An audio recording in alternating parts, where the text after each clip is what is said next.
রাতে 8:30টায় বাংলাদেশে অন্তর্বর্তী সরকারের শপথ। অশান্ত বাংলাদেশে ফিরেছেন অন্তর্বর্তী সরকারের প্রধান মোহাম্মদ ইউনূস। বিপ্লবের মাধ্যমেই বাংলাদেশে নতুন বিজয় এসেছে। আস্থা রাখুন, আর হামলা হবে না। ঠিক কি বলেছেন মোহাম্মদ ইউনূস, শুনুন।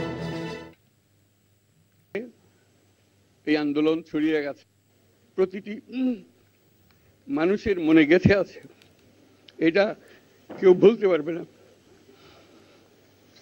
কি অবিশ্বাস্য একটা সাহসী যুবক,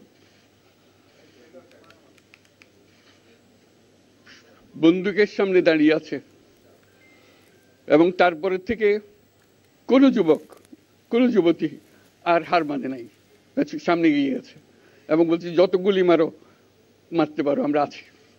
তো যার কারণে এটা সারা বাংলাদেশ জুড়ে এই আন্দোলন ছড়িয়ে গেছে। প্রতিটি এই নিয়ে কথা বলবো, সরাসরি নিউজরুম থেকে রয়েছে আমাদের অ্যাসাইনমেন্ট হেড দিব্যেন্দু ঘোষ। দিব্যেন্দুদা, অগ্নিগর্ভ পরিস্থিতি বাংলাদেশ জুড়ে এবং অন্তর্বর্তী সরকারের প্রধান হিসেবে আজ রাত 8:30 নাগাদ শপথ নিতে চলেছে মোহাম্মদ ইউনূস। এই মুহূর্তে যে প্রশ্নটা উঠছে যে মোহাম্মদ ইউনূস অন্তর্বর্তী সরকারের প্রধান হিসেবে শপথ নেওয়ার পর কি শান্তি ফিরবে বাংলাদেশে?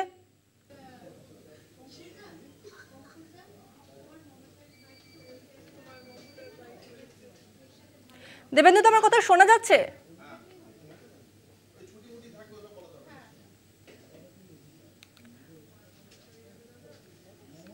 দেবেন্দুদা, শোনা যাচ্ছে? হ্যাঁ দেবেন্দুদা, অগ্নিগর্ভ পরিস্থিতি গোটা বাংলাদেশ জুড়ে এবং এরই মধ্যে আজ অন্তর্বর্তী সরকারের প্রধান হিসেবে শপথ গ্রহণ করবেন মোহাম্মদ ইউনূস। এই মুহূর্তে যে প্রশ্নটা উঠছে যে মোহাম্মদ ইউনূস তিনি শপথ গ্রহণ করার পর কি পরিস্থিতি স্বাভাবিক হবে বাংলাদেশের?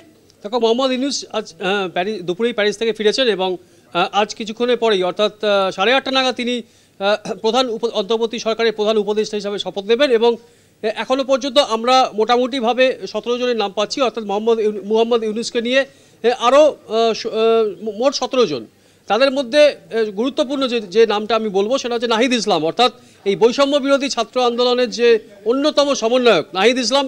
তিনি এই যে 17 জনের উপদেষ্টা যে সদস্য যারা রয়েছেন, যারা এই অন্তর্বর্তী সরকারে থাকছেন, তার মধ্যে অন্যতম এই নাহিদ ইসলাম এবং সজীব ভুঁইয়া, তিনিও কিন্তু এই বৈষম্য বিরোধী ছাত্র আন্দোলনের অন্যতম মুখ। সুতরাং এই দুজনকে তাদের রাখা হয়েছে এবং তার সঙ্গে আরও কয়েকজন, মোট 17 জনের নাম আমরা সামনে পাচ্ছি, যারা সম্ভাব্য এই অন্তর্বর্তী সরকারের উপদেষ্টা হিসাবে যারা কাজ করবেন।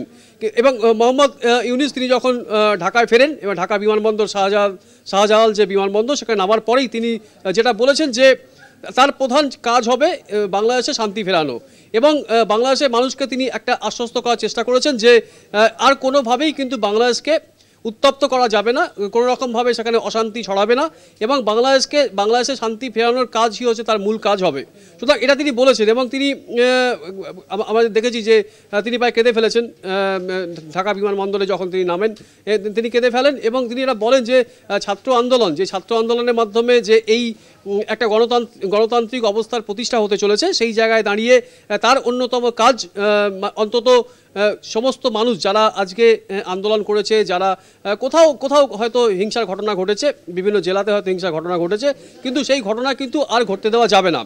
অর্থাৎ তার কথা কিন্তু তাদের শুনতে হবে, বা তার যে এই যারা আন্দোলনে ছিলেন তাদের প্রতি তার যে আর্জি যে শান্তি ফেরাতে হবে, এবং সেই কথা যদি তারা মেনে চলেন এবং তাকে যদি কাজ করার সুযোগ দেন, শান্তি ফেরাতে হবে, এটাই কিন্তু আসল লক্ষ্য। তুমি আমাদের সঙ্গে থাকো, এখন একটা সময় বিরতির।